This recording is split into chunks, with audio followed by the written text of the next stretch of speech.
Olha só, nós iremos conversar agora aqui com o delegado regional Edson Rocha. Ele vai falar sobre o caso, né, dessa bebê de 2 meses que foi morta ali na cidade de São Mateus. Um caso aí que está repercutindo em todo o estado do Maranhão. E o delegado vai trazer aqui as informações atualizadas sobre esse caso. Doutor, bom dia, muito obrigado por essa entrevista coletiva. As informações a respeito desse caso aí lá de São Mateus. Bom dia. As informações que nós temos até agora, né, diante dos elementos de informação que chegaram para a gente aqui na delegacia, é de que na noite de anteontem para ontem, uma criança, né, teria sido agredida fisicamente no interior de sua residência, tá, pelo padrasto. E diante das informações nós não excluímos também a participação da mãe da criança, tá? Então na noite de ontem, no dia de ontem, estava acontecendo um velório no município de São Mateus. E o Conselho Tutelar tomou conhecimento de que nesse velório teria algumas coisas ali estranhas, né? A criança não foi levada para o hospital, ela não foi submetida a exame cadavérico, a polícia não foi comunicada acerca dessa morte, então tudo isso gerou estranheza.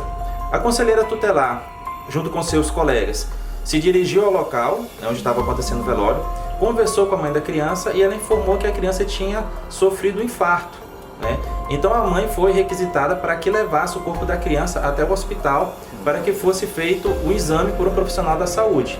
A criança foi levada, tá, até o hospital. Chegando lá, foi informado novamente pela mãe que a criança tinha sofrido infarto, mas durante os exames, o médico, né, que fez o exame de corpo de delito de conjunção carnal constatou que a criança estava com afundamento de crânio, estava com algumas lesões, né, fraturas de ossos pelo corpo, tanto no braço, na coluna, na perna, e também a criança teria se defecado, né, em decorrência das agressões.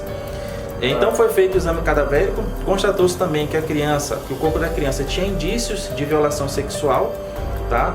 E foi registrado fotos, tá certo, do corpo da criança, né, para materializar o crime que foi praticado contra ela.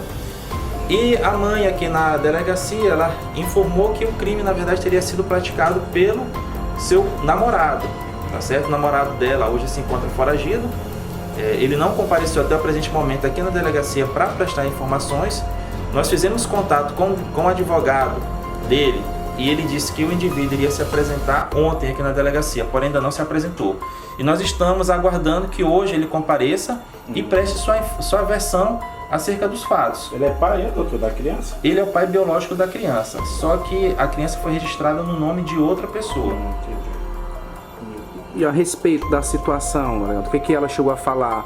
Que ela não teria falado para a polícia lá no local dessa situação? Ela foi ameaçada?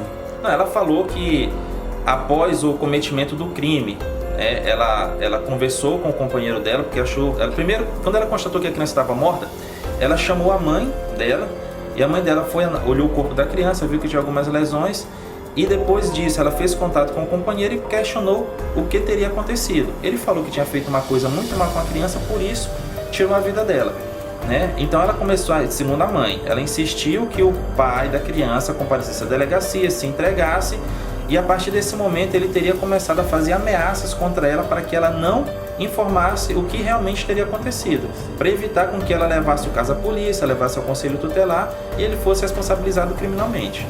Doutor, diante dessa situação, a mãe da bebê, ela figura nesse momento para a polícia como suspeita, partícipe desse crime ou como testemunha?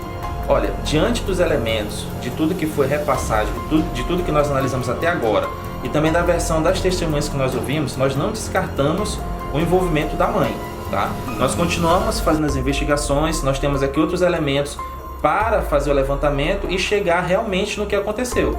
Então um dos elementos que eu acho imprescindível é a gente ouvir o pai da criança para que ele preste a versão dele, né, as informações que ele tem para nos repassar, e assim nós conseguimos chegar à verdade mais próxima do que realmente aconteceu. Ela foi liberada? Ela não foi presa em flagrante, tá certo? Até porque os elementos que nós tínhamos ali, uns elementos muito sumários, e não dava para fazer a prisão dela em flagrante. Além disso, o crime aconteceu anteontem e ela se apresentou na noite de ontem aqui na delegacia. Então já tinha passado um lapso temporal muito grande para que fosse possível fazer a prisão em flagrante dela nesse momento, tá? Ela não estava em perseguição, não estava sendo perseguida, então não tinha como fazer ali um flagrante diante da situação. Por isso ela foi liberada. Doutor, no caso, o que as conselheiras daquele município puderam passar de informação para essa investigação? Olha, elas passaram as informações a respeito da contradição da versão que ela passou no momento da abordagem, né, pelas conselheiras tutelares. Isso tudo foi consignado no termo de declaração da conselheira, tá certo? E o comportamento da mãe também, que a gente percebeu que ela tinha uma certa frieza, né, no tratamento ali do caso. Que um caso desse é um caso, além do clamor social, é um fato que gera assim, um desespero em qualquer mãe. E ela estava aparentando muita tranquilidade no momento que ela veio aqui. Ela alegou que estava sob efeito de remédios, né? E esse é um dos elementos também que não descarta a participação dela nesse crime. No desenrolar dessa investigação, ela poderá ainda ser presa? Poderá, com certeza. Caso a gente constate realmente o envolvimento dela, ela vai ser representada pela prisão dela, tá? Com certeza, isso é uma coisa que a gente não descarta. Doutor, no caso, se o pai não comparecer na delegacia nas últimas 24 horas, quais são as medidas que a Polícia Civil vai tomar a partir de agora, mediante as informações que já tem colhido? Olha, o que a gente percebe do não comparecimento do pai é que ele está se esquivando da aplicação da lei penal. Então já tem um feminicídio, tá? A primeira medida a tratar, no caso como esse, é de feminicídio consumado, tá? E se ele não comparecer para prestar as informações, nós vamos entender que ele está se esquivando da aplicação da lei penal e esse é um dos requisitos para decretação da prisão preventiva. Caso ele não compareça, não tem outra medida que não seja fazer representação. Doutor, só para encerrar aqui, deixar esclarecido, diante aqui de toda a sociedade bacabalense que está acompanhando, como eu falei, um caso de grande repercussão. Eu queria que você falasse, foi comprovado mesmo a violência sexual contra essa criança? Houve indício de violência? Só para deixar muito bem claro aí para o povo que está acompanhando.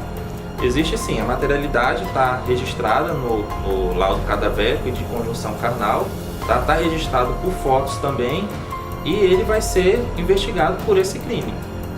Tem alguma denúncia no Conselho Tutelar a respeito de maus tratos com os filhos dela? Olha só, no Conselho Tutelar eu não sei. Aqui na delegacia nós não recebemos nenhum registro de maus tratos ou de violência contra a criança anterior ao registro da ocorrência dos fatos que aconteceram ontem. Se tivesse o ML na região, né, doutor, ajudaria bastante nas investigações, né? Até para fazer um exame na própria mãe, que disse que foi dopada, né? Com certeza, ali seria um caso dela ser submetida a um exame de toxicológico, né, para saber se realmente ela teria sido submetida a algum exame.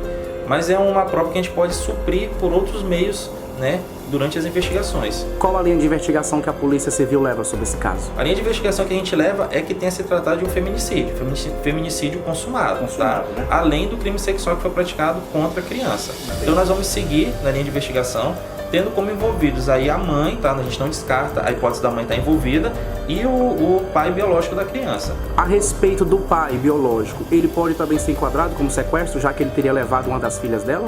Não, ali naquele ponto a gente não verifica como sequestro, até porque ele retirou a criança de um local e entregou em outro. Se não estiver enganado, ele entregou na casa da avó biológica da criança. Então ali não se trata de um sequestro, ele pegou a criança de um local e entregou em outro para um parente dela.